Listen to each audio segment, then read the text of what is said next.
ರಮ್ಯಾಗೆ ದಾಸನ ಅಭಿಮಾನಿಗಳಿಂದ ಅಶ್ಲೀಲ message case. Court ಕಟಕಟೆಯಲ್ಲಿ 12 ಜನರ ವಿರುದ್ಧ ನಟಿ ಹೇಳಿಕೆ.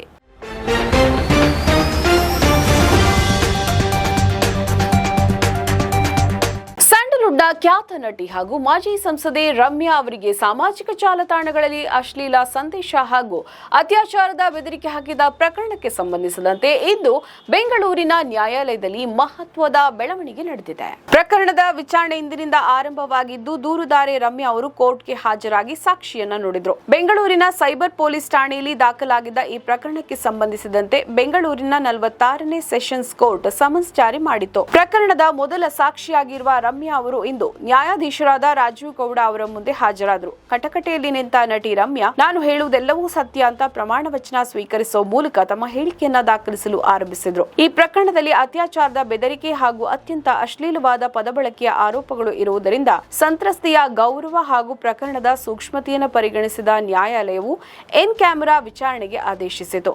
ಇದರನ್ವಯ ಪ್ರಕರಣದ ಆರೋಪಿಗಳು ಹಾಗೂ ಸಂಬಂಧಪಟ್ಟ ವಕೀಲರನ್ನ ಹೊರತುಪಡಿಸಿ ಸಾರ್ವಜನಿಕರು, ಮಾಧ್ಯಮ ಪ್ರತಿನಿಧಿಗಳನ್ನು ನ್ಯಾಯಾಲಯದ ಕೊಠಡಿಯಿಂದ ಹೊರಗೆ ಕಳುಹಿಸಲಾಯಿತು. ಮುಚ್ಚಿದ ಬಾಗಿಲಿನ ಒಳಗಡೆ ರಮ್ಯಾ ಅವರ ಹೇಳಿಕೆ ಪಡೆಯುವ ಪ್ರಕ್ರಿಯೆ ಕೂಡ ನಡೆಯಿತು. ವಿಚಾರಣೆ ವೇಳೆ ರಮ್ಯಾ ಅವರು ತಮ್ಮ ವೃತ್ತಿ ಜೀವನ ಹಾಗೂ ಸಾಮಾಜಿಕ ಗೌರವದ ಬಗ್ಗೆ ಮಾಹಿತಿಯನ್ನ ಕೊಟ್ಟರು. ನಾನೊಬ್ಬಳು ಚಿತ್ರನಟಿ ಹಾಗೂ ರಾಜಕಾರಣಿ. 2014ರವರೆಗೆ 40ಕ್ಕೂ ಅಧಿಕ ಚಿತ್ರಗಳಲ್ಲಿ ನಟಿಸಿದ್ದೇನೆ ಹಾಗೂ ಒಂದು ಚಿತ್ರವನ್ನ ನಿರ್ಮಾಣ ಮಾಡಿದ್ದೇನೆ. 2014ರಲ್ಲಿ ಮಂಡ್ಯ ಲೋಕಸಭಾ ಕ್ಷೇತ್ರದಿಂದ ಸಂಸದೆಯಾಗಿ ಆಯ್ಕೆಯಾಗಿದೆ. 2012ರಲ್ಲಿ ರಮ್ಯಾ ಅಥವಾ ದಿವ್ಯಾ ಸ್ಪಂದನ ಹೆಸರಿನಲ್ಲಿ ಇನ್ಸ್ಟಾಗ್ರಾಂ ಖಾತೆ ಆರಂಭಿಸಿದ್ದು ಪ್ರಸ್ತುತ 1.2 ಮಿಲಿಯನ್ ಫಾಲೋವರ್ಸ್ ಇದ್ದಾರೆ. ಇನ್ನು ಎಕ್ಸ್ ಖಾತೆಯಲ್ಲಿ 8 ಲಕ್ಷ ಜನರು ಫಾಲೋ ಮಾಡ್ತಾ ಇದ್ದಾರೆ ಅಂತ ಕೋರ್ಟ್ಗೆ ವಿವರಿಸಿದ್ರು. ಈ ಹಿಂದೆ ರಮ್ಯಾ ಅವರ ಇನ್ಸ್ಟಾಗ್ರಾಂ ಹಾಗೂ ಇತರ ಸೋಷಿಯಲ್ ಮೀಡಿಯಾ ಖಾತೆಗಳಿಗೆ ಅಶ್ಲೀಲ ಸಂದೇಶ ಕಳುಹಿಸಿ ವಿಕೃತಿ ಮೆರೆದಿದ್ದ 12 ಮಂದಿ ಆರೋಪಿಗಳನ್ನ ಸೈಬರ್ ಪೊಲೀಸರು ಬಂಧಿಸಿದ್ದರು. ತನಿಖೆಯನ್ನ ಪೂರ್ಣಗೊಳಿಸಿ ಚಾರ್ಜ್ ಶೀಟ್ ಸಲ್ಲಿಸಲಾಗಿತ್ತು. ನ್ಯಾಯಾಲಯವು ಈ ಚಾರ್ಜ್ ಶೀಟ್ ಆಧರಿಸಿ ಆರೋಪಿಗಳ ವಿರುದ್ಧ ದೋಷಾರೋಪಣೆ ಪಟ್ಟಿಯನ್ನ ಸಿದ್ಧಪಡಿಸಿತ್ತು. ಇಂದು ವಿಚಾರಣೆ ವೇಳೆ